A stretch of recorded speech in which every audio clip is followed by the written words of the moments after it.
Every vocation is unique. Some conversions came in a dramatic turnaround of life. Others are simple and ordinary. I'd say that my conversion, my calling, is of the second type. And it came in three stages. I was born and I grew up in the bosom of a Catholic family.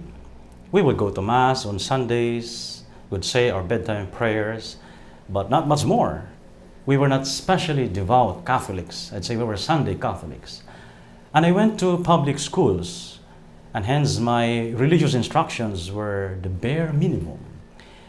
In fact, when I was freshman in the university, I kind of drifted away from the Catholic faith. I got in contact with born-again Christians who invited me to their place and kind of Bible fellowship. And I frequented their place partly because there was a table tennis and I like to play ping pong.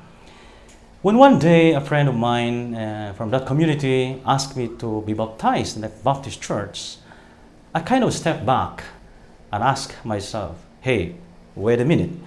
If I'm going to abandon the Catholic faith, first I must know what's wrong with it, if there's any.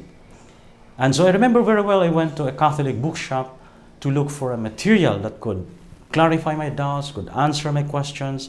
And I got hold of this book by Alan Schreck entitled Catholic and Christians, an explanation of commonly misunderstood Catholic beliefs.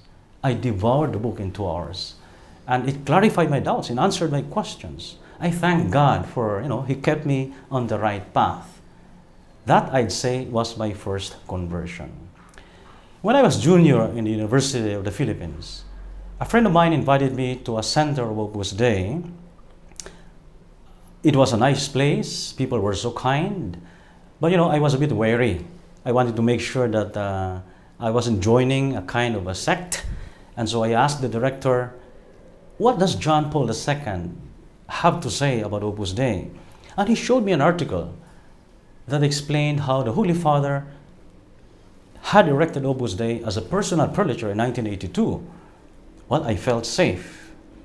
The core message of Saint Josemaria was that everyone in the world is called to a life of sanctity. Wow, awesome, I said. An engineer and saint, a doctor and saint, a politician and saint. I felt attracted to Opus Dei. I felt that God was calling me to join Opus Dei. It took some months.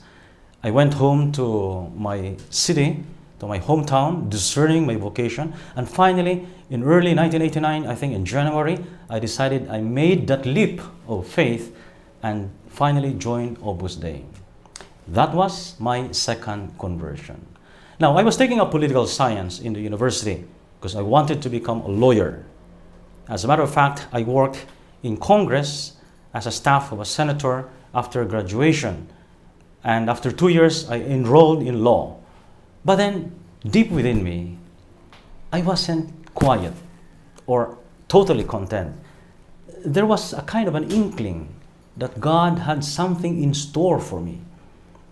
And so I was drawn to the priesthood. In agreement with my bishop, I finally went to Spain to study theology and eventually took up canon law and became a doctor of canon law in Rome at the Pontifical University of the Holy Cross, where I was ordained priest in March 2000. I was very, very happy. My family was there, all of them, and I am happy. I treasure the gift of priesthood. That is one of the greatest gifts that God gave the world, the church, and me. And I remember John Paul II in one of his letters to the priests on Holy Thursday saying that for any given social, political problem, you have lawyers, doctors, engineers, experts who could solve them. But people need Christ. And for that, priests are needed. And so I thought that this is the greatest gift that God gave me. And despite my personal weaknesses, I could say that the Lord has blessed me. That's my greatest consolation, to be able to lead a lot of souls back to God, to inspire them, to teach them, to enlighten them. And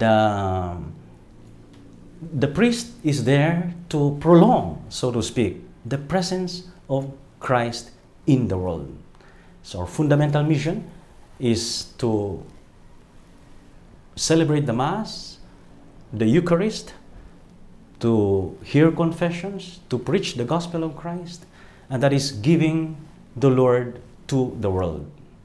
Well, the Second Vatican Council said, Gaudium et spes, luctus et angor, the joys and hopes, the griefs and anxieties of the modern man. The priest, a minister of Christ, is there to help people find true meaning in life. Thank you, and God bless you. For information on the priesthood or religious life, log on to www.ewtn.com/religiouslife.